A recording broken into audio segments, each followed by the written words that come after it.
Welcome back. Now, there are a lot of new questions tonight on a very familiar topic. Just how much Donald Trump is profiting off of being president of the United States? We all know that Trump allegedly made billions before he became president, and he has repeatedly refused to release his tax returns and has blatantly blurred the lines between business and government. All this is now the subject of a blockbuster new piece by David Kilpatrick in The New Yorker.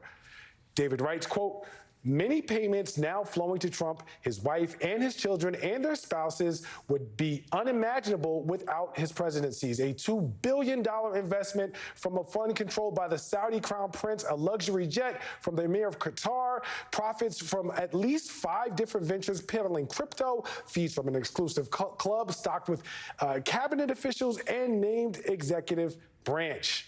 And David Kirkpatrick joins us now. He's a staff writer for The New Yorker. David, thank you for being here. So just let's talk facts and figures. How much exactly is Donald Trump and his family benefiting from him being president a second time? Well, the number I came up with was $3.4 billion. That's with a B. That with a B. And some of that stretches back to before he re-entered the White House. Some of that was payments from Saudi Arabia investing in this fund with Jared Kushner. But almost all of it, the lion's share of it, is just in the last 6 months since he re-entered the White House. And what I did was to go through various businesses and income streams and ask myself, is this money from the presidency? You know, would he have made this money if he was just a reality TV show host or a real estate guy? And then I did my best to try to figure out what that was worth, really conservatively in every case. And I've really tried to show my work. So readers can go through and see for themselves. If they think I'm undervaluing the amount of money that Jared Kushner made off the Saudis, they can make that decision for themselves. Or maybe they think I'm overvaluing it.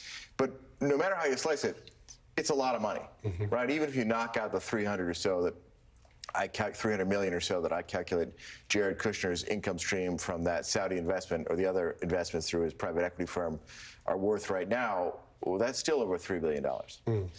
Crypto really seems to be the bulk of the new cash flow, and it's really hard to quantify what it's worth and moving it.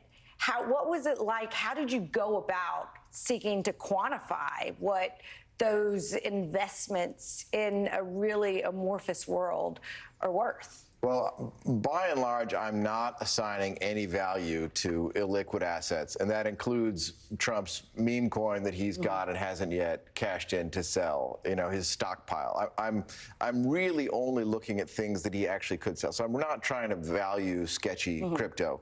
I'm only looking at places where they have cash in hand. The exception to that is Bitcoin. Their company, Trump Media and Technology Group, which owns Truth Social, did a remarkable thing in the last couple of months.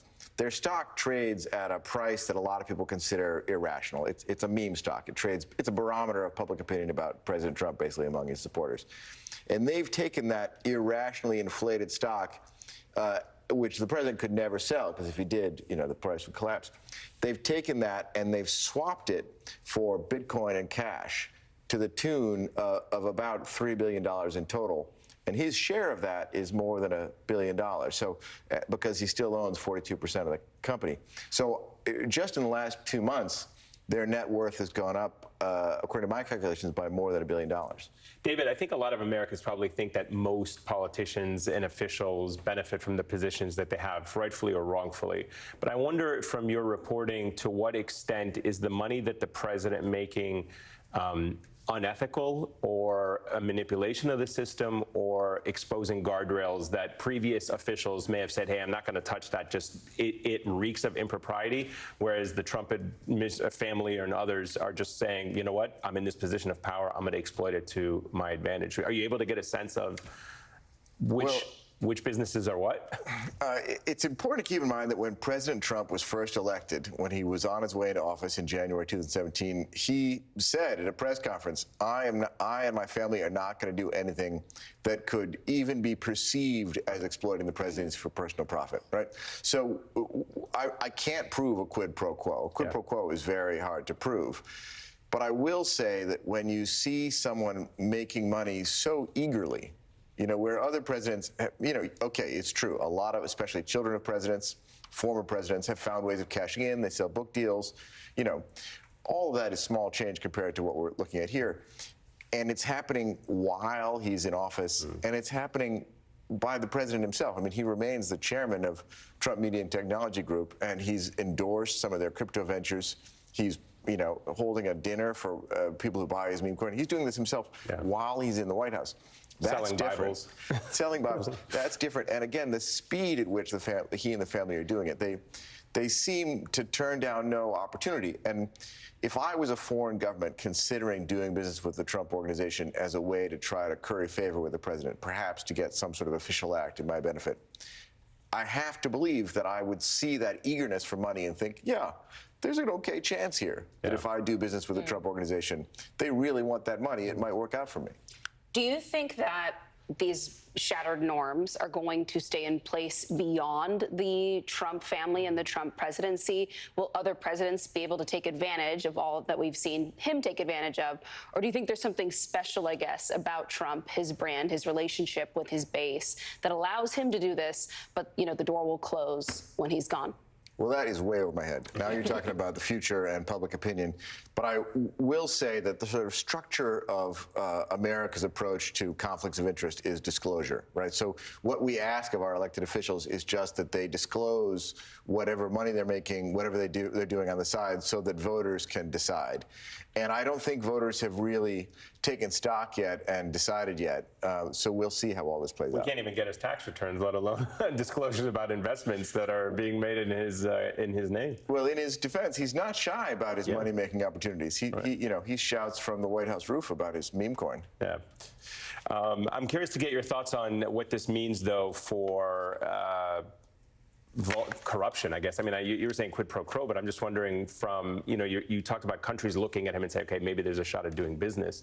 But do we have any sense as to whether or not this opens the door for corruption into the presidency? Well, if you're a purist, right, if I was a public ethics reformer, I would say, well, no president should ever have any business on the side, because there's always a chance that someone is going to, try to funnel money through that business to influence the president, and we'll never know. That said, I can't say here and now that I have concrete evidence that there was ever a payment that won an official act. I mean, if you read the article, there's a lot of places where the timing looks pretty interesting. Right. But I can't prove that there was an actual quid pro quo, a deal where in exchange for a personal payment, he offered an official favor. David Patrick, thank you. This is incredibly fascinating. Thanks, David. Thank you for breaking it all down. Up next.